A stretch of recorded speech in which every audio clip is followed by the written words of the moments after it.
Hey there, folks, this is Pop Culture. I'm Alex Pop. Having given my list of the top 10 best movies of 2022, I'm now here to count down my picks to the top 10 worst movies of 2022. I would say this was a pretty average year for cinema overall, but it was just the disappointment of one single movie that tipped the scale toward bad for me.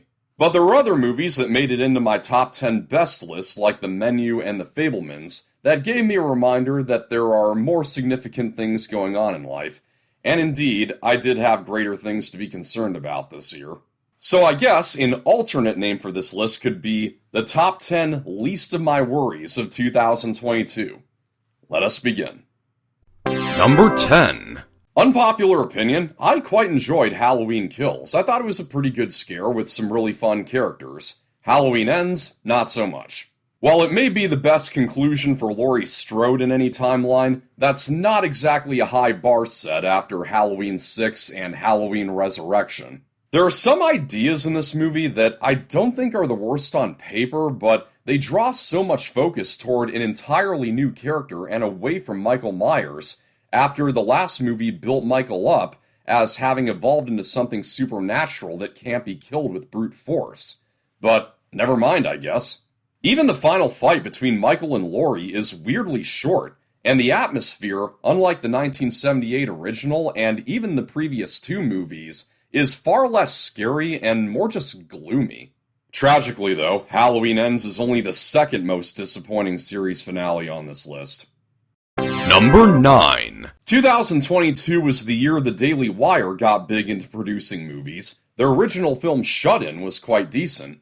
Terror on the Prairie I wanted to like for Gina Carano, but it was kind of boring.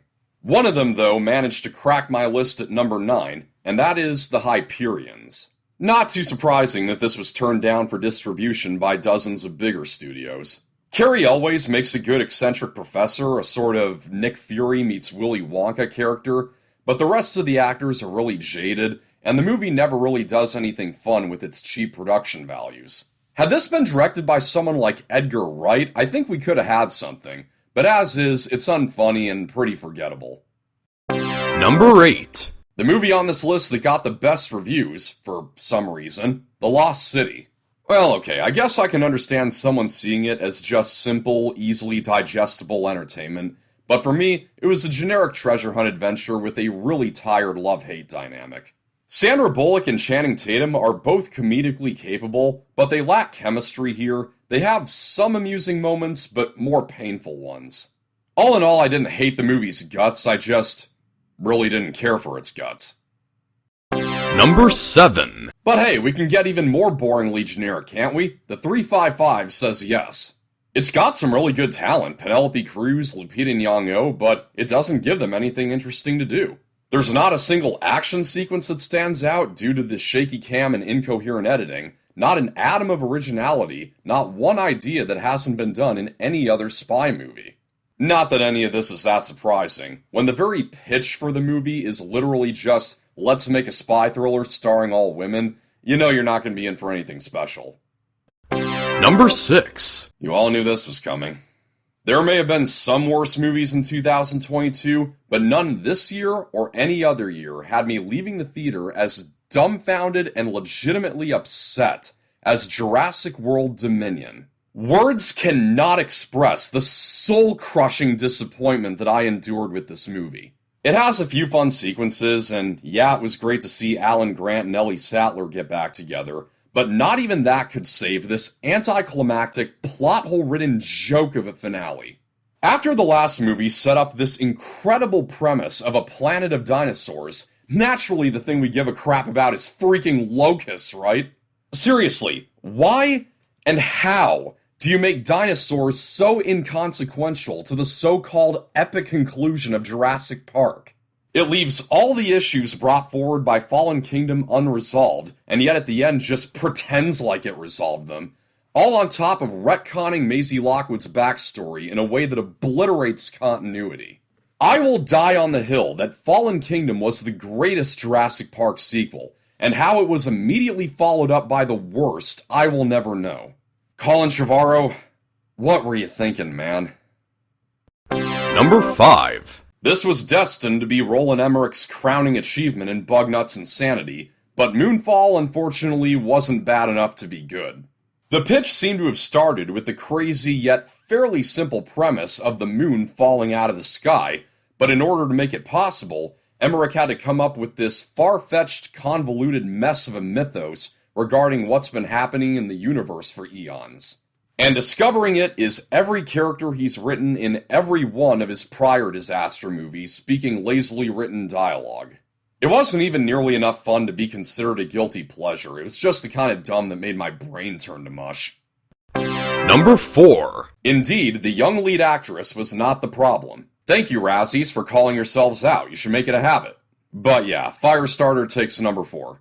You could call this the year's anti-Top Gun Maverick, because there was plenty of room for improvement over the mostly so-so original from the 80s, and yet it turned out worse in every aspect.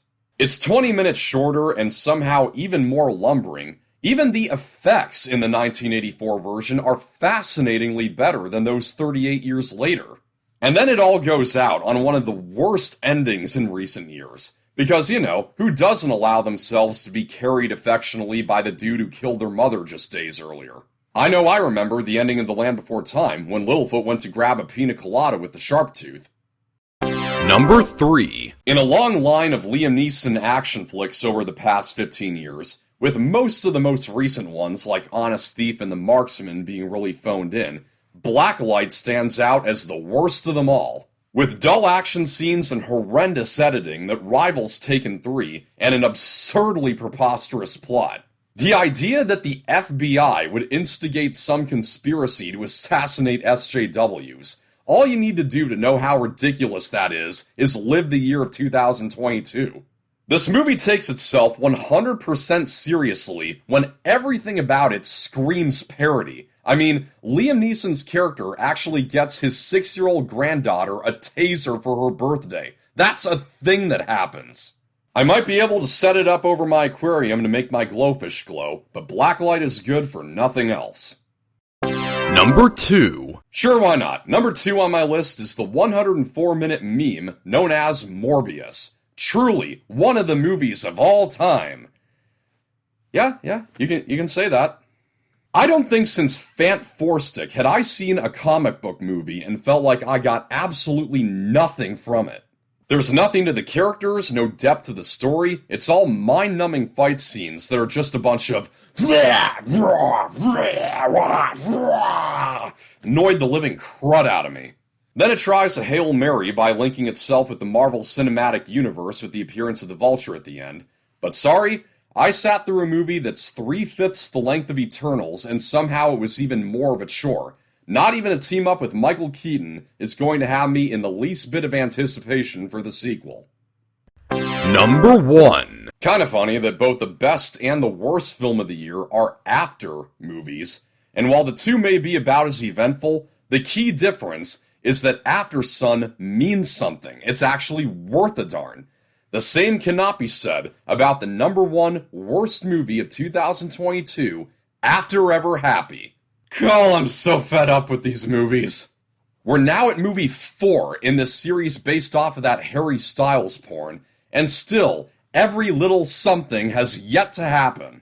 The two leads have below zero chemistry, they never evolve as characters. Their clear as day, unhealthy relationship never goes anywhere beyond just, the guy does something that ticks off the girl. She leaves him. They mope for 20 minutes. They get back together. They have sex.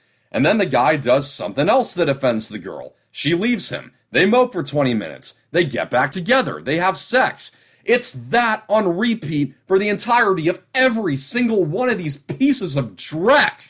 But surely this time they'll settle right. After her dad's sudden death, the guy says to the girl that her grief was what it took for him to finally realize how much she meant to him. Really? That's what it took? Not when she herself got in a deadly car wreck in the second movie?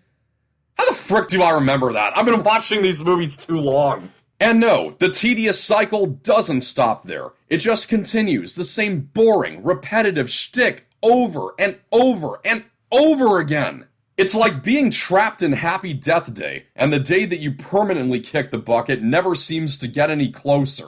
In fact, this is based off of the last book in the series, so as I was nearing the end of this movie, just when I thought that it was all over, that I could actually leave After Ever Happy, the title card appears on screen.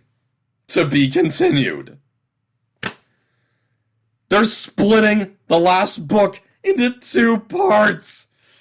Unbelievable. This series is refusing to show the one shred of mercy that 50 Shades of Grey gave us. Another year, another spot on my top 3 worst movies that's hogged up by another one of these abominations against humanity. And After Ever Happy is the number 1 worst movie of 2022. So then, what were your most hated movies of the year? Whatever they are, let me know in the comments. Well, here's hoping that 2023 will be a year of fewer disappointments. Not that anything can really disappoint me anymore after Dominion. But, next Indiana Jones, can you at least be good? That's a wrap. Thank you for watching. Like and share, subscribe for more. This is Pop Culture. I'm Alex Pop.